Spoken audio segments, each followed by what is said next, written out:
Okay, welcome back for the last talk for the day at BeerCon2. So up for you now, we have Ash, aka t3chbits, and Ash is going to talk about the idea of being really caring towards your developers and maybe making sure their life is complete with a supply of things like cocaine and caviar. I'm sure he doesn't mean that literally, but we'll let him tell you anyway. Ash, over to you, mate. Awesome. Well, good evening, good afternoon, konnichiwa, wherever you are. So I'm Ash, and here's my talk on why you should give your developers cocaine and caviar. Just some terms and conditions before we start. There was no Class A distributed or consumed in the making of these slides, and I do not endorse the use of drugs, because drugs are bad.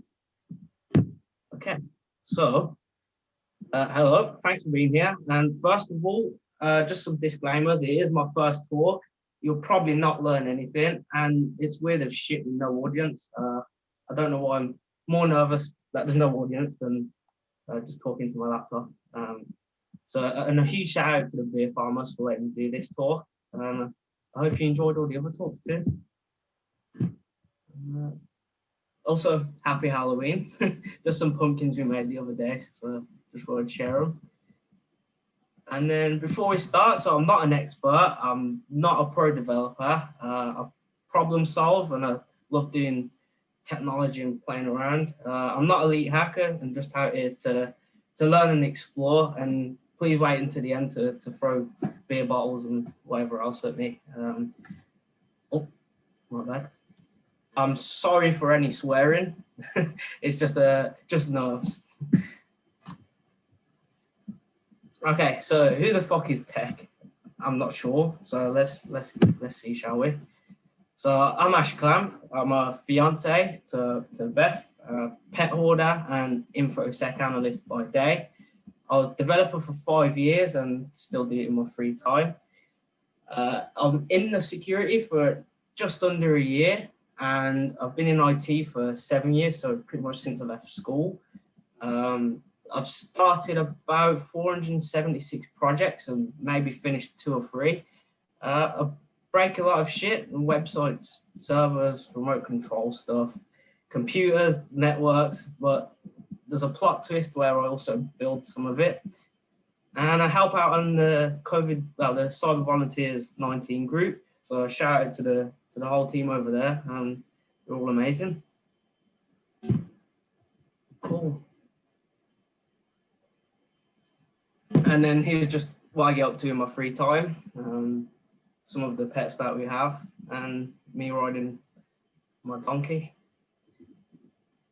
and my ugly Chihuahua P. So enough of me. So here's the fun time, and here's the plan of action. So we've done the intro. The shit talking's nearly over. We've got a little bit more shit talking to do. I'll rant a little bit and do some reasoning, and then I'll realize I've produced a completely useless talk for everyone. And then we'll get into some questions afterwards. Okay, so you're wondering why you're here. I wanted to just share my knowledge and help companies from getting owned.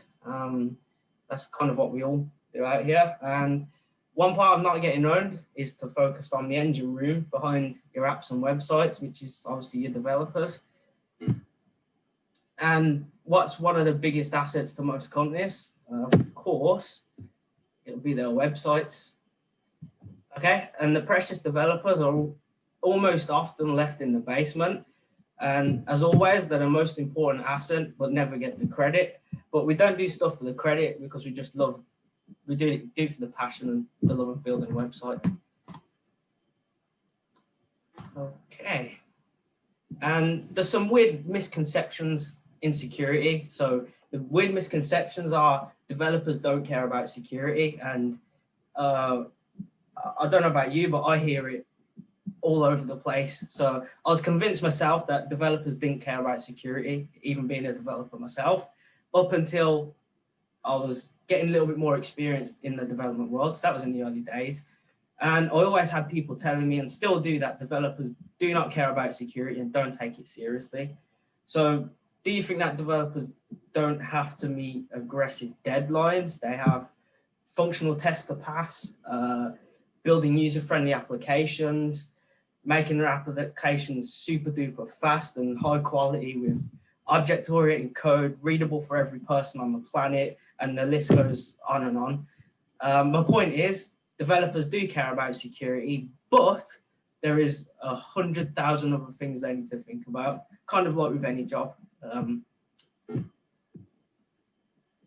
So most of these misconceptions can come from the top down. So you're probably wondering what the fuck I'm talking about. So sometimes it will come from the top down, and it will almost likely come from the managers, non-devs who oversee a development team, and it happens a lot. There's some actions that are probably, well, it's part of my talk, which I'd like to just share my advice. And another disclaimer, it's my completely own opinion from my experience. I'm not an expert. I'm just offering my 2 cents to the subject. Okay. So my advice, first bit of advice. So understand your developers do care about security, but also get in your head that it's not the only thing they need to worry about. It comes back to the boss versus leader debate. I'm not sure if other people have come across it, but drop me a message in the chat for some questions about that. And it comes down to many factors. So developers want secure applications, and if they don't, then I'm not sure why they've been developers. But by showing your developers that you understand that security is part of the cog in the big machine that they have, rather than just an overhanging burden, it should significantly add more trust and cooperation between you and the team. And this doesn't just apply to security either. Understanding that developers have a lot of other things to think about will just add more trust between the teams. So be less of a boss and more of a leader is the point I'm making there. Advice number 2, get clued up. So many managers and leaders of development teams should and must have conversations on how security fits in with their other priorities of developers. So by this, I mean that your developers should be trained to understand security enough to have conversations about security in your applications. So if a developer doesn't understand security, they can't obviously talk or fix security issues unless they were trained to do so. It's also really, really important you do not neglect the security training for yourself and fellow managers if you are one, and leaders of development teams, etc. And again, it's a double-edged sword. So you must also train the security team and the security experts in your company or vendors on how development works. So maybe showing them the basics like software development life cycles, or the 400-page policy document on how development runs in your firm. It's really up to you. But having the security team educated on how the development works, like pipelines, etc., should also work hand in hand with teaching developers on how security works.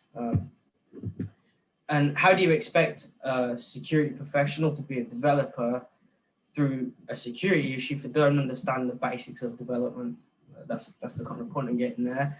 And it's a lot like watching the pisshead trying to convince a class of primary school kids on quantum physics. So it's kind of like, and the training will help you get more productive and have more productive discussions about security. And in the end, it will lead to better teamwork and overall better security, which is what you want, I hope. So the final bit of advice after rabbiting on, this is where you give the developers cocaine and caviar, so give them everything. I hope you have regular catch-ups with your devs teams and in terms of their progress and career development. If not, I'll give you that tip for free.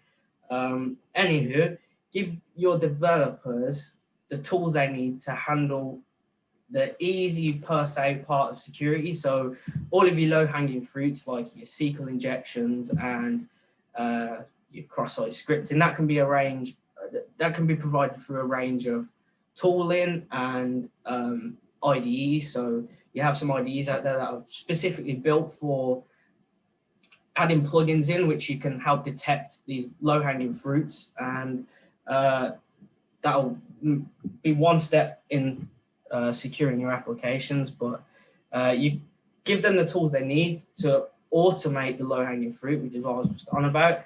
But in the end, automation is not the magic bullet. So giving them all the tools isn't the magic bullet to not getting your application owned.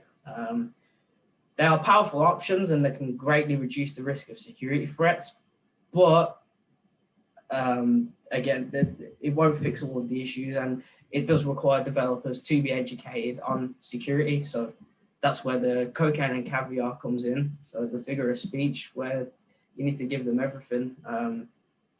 Some of the tools can include training, which can be on those secure coding workshops, sending them away on courses, practice labs. Pentester Academy has a few different secure coding things you can offer. So there's loads of resources out there, providing them with concise practice guides and showing them how security works around their application. So maybe how the server's hosted and all that sort of stuff. So again, it comes down to education. And then that just results in giving you a baseline to go off where you've covered your baseline security issues, and it's up to developers to not be lazy and code securely. But guess what? Giving your developers these tools should or could free up your precious security experts or professionals in your team to help with the more challenging issues in your org, like closing RDP ports or securing the servers, rather than lecturing the developers all the time. So the biggest tool you could probably learn is failure, and failure is possibly the most useful tool to learn. By that, learning is a good thing. Learning from those failures will stop you from doing stupid shit when you're building websites. So if your app gets breached, it's possible. Yes, your developer should own up, and if they have shortcutted some corners when coding, then well, that's for you to deal with. But in the end, learning that you've had these issues and you've got 20 other applications that have been coded a similar way, that will almost certainly stop that issue from being a problem again. Again, it's not a magic bullet and it probably won't stop it, but at least it will make you aware of a security issue and you can fix it across other applications. And also your developer will learn from it. Again, the failure is the key part. So failure is learning. And to reduce failure is where the automation of tools come in. So giving them the training courses and the tooling they need. So that should stop the silly coding, but it almost certainly won't. It's just there as a helping or guide. So yeah, my point is failure is a good thing, even if they didn't sanitize their input fields. So what next? So now I've wasted the last, 20 minutes or so, if that, of your life. The point I wanted to get across was developers do give a shit about security, but they most likely lack the training needed to effectively incorporate security into their developing. When they try to incorporate security into application, they either get the gatekeepers in security punish them for asking why, or they get pushback from managers from maybe saying you shouldn't have done this or you shouldn't have coded a certain component this way. So again, it comes down from the top down, so from your managers and leadership pushing your developers back. I'd embrace people asking questions, and people being curious is the best thing you could probably have in your team. So, in conclusion, all of most app security can be solved through education, and educating your developers with a wise usage of tools can give them the knowledge and obviously tools they need to help secure your applications, which is ultimately what you want. So yeah, please give your developers cocaine and caviar on tap. It'll improve your security and the overall relationship within the team. So now the security team and application team can kiss and hold hands while you get your new application built, and everyone can ride it off into the sunset happy. I would love to thank you all for listening to me rabbit on for, I don't know how long I've been talking. And you can connect with me on Twitter with my handle posted there. I'd love to chat to you all, so just drop me a DM. And a huge thanks to the beer farmers for giving me the opportunity. And then last thing is questions. All right, Ash. Yeah, thanks, man. Really appreciate that. Brilliant talk. A question from the room that I've spotted from Stu, and I wonder even if he's aiming this question at me rather than at you, but I'll ask you the question. Okay. So a lot of developers are actually actively engaged and interested in the concepts of security, you know, OWASP and all that kind of thing. Yeah. But often they're not given the space and the latitude and the time to go away and learn about it. So on the one hand, we can't criticize devs for not caring about the quality of their software from a security point of view, but on the other hand, we don't necessarily give them all the opportunity to do things better. So I wonder what your thoughts are on that. Yeah, so this has come up in meetings at work where again it's about the pile of work that's given, I guess, and the pressure from that work. And I mostly see it in from my experiences, the marketing side of the industry. So I've worked for marketing agencies, and in a marketing agency, the pressure's on to do just developing all the time, just to clear off the projects. And yes, you need to follow OWASP concepts and all that sort of stuff, but the pressure of just getting the job done is too much. And I've had meetings with managers and team leaders myself as a senior developer at a company, and said, look, we need on a couple of hours on a Friday afternoon, once every 2 weeks. Maybe we could build a workshop every other week, just for a couple of hours at the end of the day, and we can teach these concepts. And that was once I understood security myself, and I seen where it was lacking in the security of the building of applications, if that makes sense. Yeah, makes perfect sense. I guess to your point about management, so what are your thoughts on how a developer that may find a bug, or a security analyst that finds a bug and then speaks to a developer about it, and then between them they agree it's a problem? What are your experiences or thoughts on how you get that information up the chain to get people to actually care about it?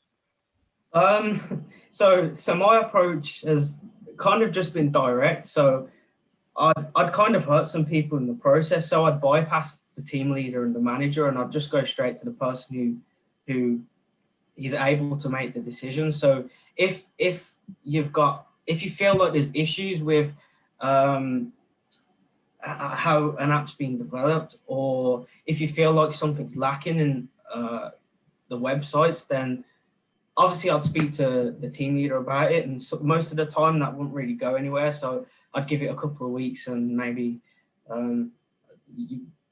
nothing had made progress. So I'd just go straight up to my manager or his boss and pitch it from there. I would have made a few slides and pitched the new idea of implementing X or changing the way we build some component we've developed. All right, fair enough. A question from Gilles. So, what is the coolest thing you broke?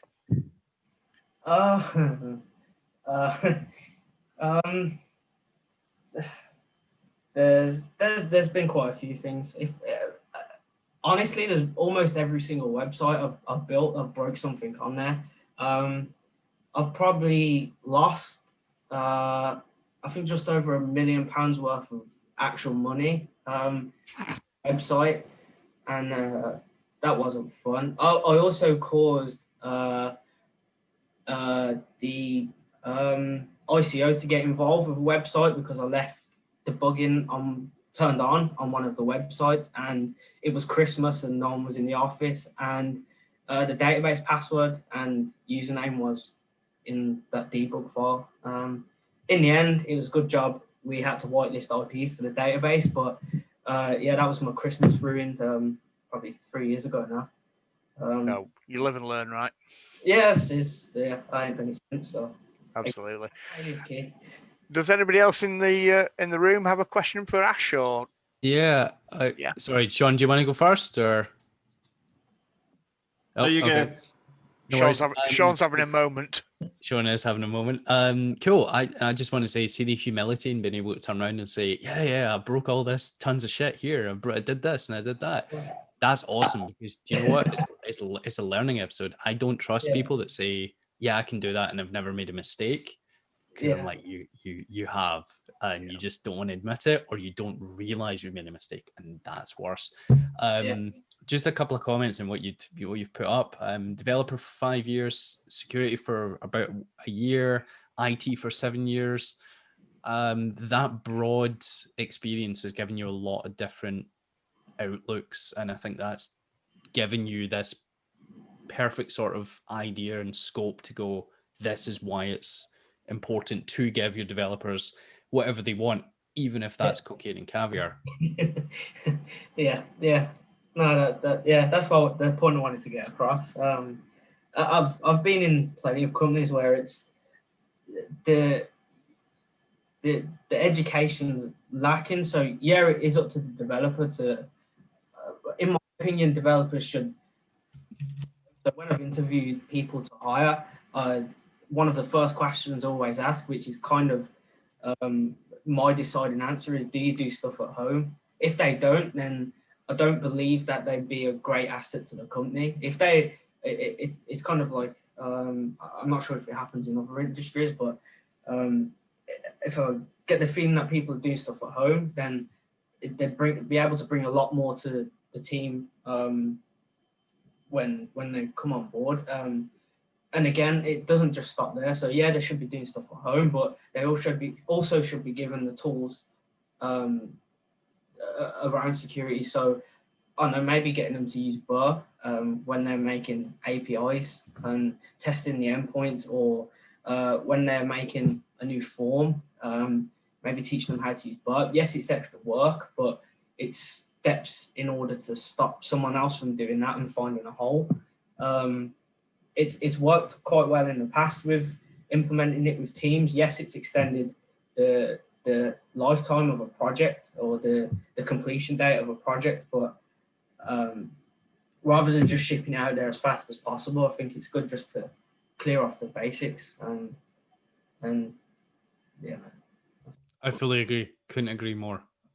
Genuinely, just you were like, this is going to be a shit. No, you're fucking spot on. Everything you've said is spot on. So yeah, massive kudos to you for that. Sean, I think you want to jump in. Yeah, I wanted to ask something. So yeah, great talk. So one of the things I've been in this position of trying to do security to developers, and I've seen many companies actually do this, is you will do this training, and it's kind of the training that is probably less painful than, or it's less painful to stick a fork in your eye than do some of the training. So what are your thoughts, or some ideas that you had around to make training a bit more engaging, a bit more interesting to developers? So I've done a couple of workshops in the past with the team, and the way I approached it the first time was a flop, and no one was really engaged. So I went, and it was just a boring presentation on SQL injection and why you should do X, Y, Z when building forms and securing endpoints and stuff.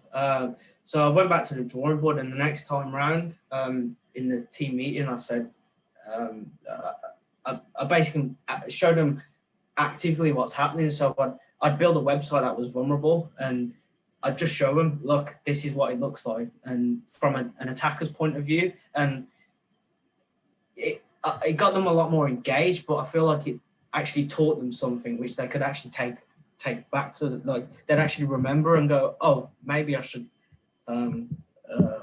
filter out apostrophe.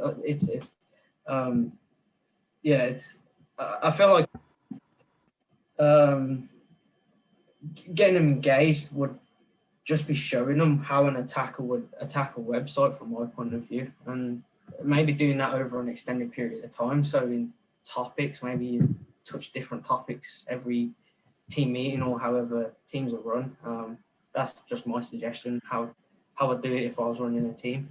And educating developers that security is a quality attribute of software. It's equally as important as the software passing unit testing and integration testing, smoke testing, etc., etc. Security is equally as important in the quality of the output, because I would imagine, and I deal with developers every day, that a developer's not going to feel too good about themselves if their feature list is ticked perfectly well, and yet they've got a cross-site scripting vulnerability that completely destroys all of the quality of that software. So yeah. I think that's how I package it, is that it's in the front seat of the car of the quality of the software. Yeah. That's my take on it. And I think it's also showing it, demonstrating. It's not like, oh, here's something hypothetically, you know, this may happen. It's actually seen in real life. Like, here it is actually happening, and this is like often how easy it is. I think it's also a really good way of showing that. It's not like some wizardry going on and you need this IQ and that's and all of this kind of thing. Yeah, I think that helps hit it just home all that more. So awesome. Yeah. Well, listen, Ash, we really do appreciate your time, and the talk was brilliant. Lots of great feedback, some great questions from people.